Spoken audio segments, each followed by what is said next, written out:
How to use CBD oil to improve your memory. If you want to use CBD oil to improve your memory, first discuss your plan with your doctor.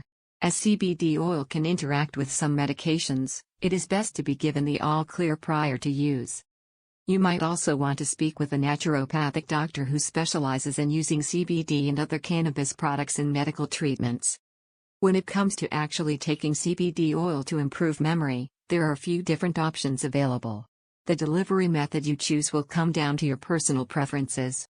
Because memory is an ongoing concern, you will probably want to use a CBD oil product that can be used consistently on a daily basis.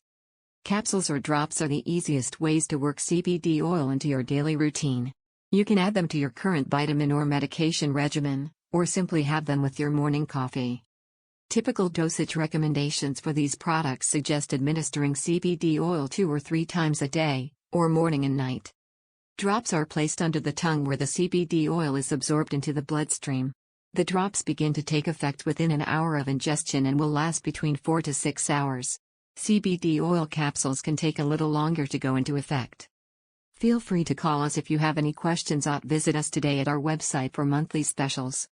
www.healthygreenoil.com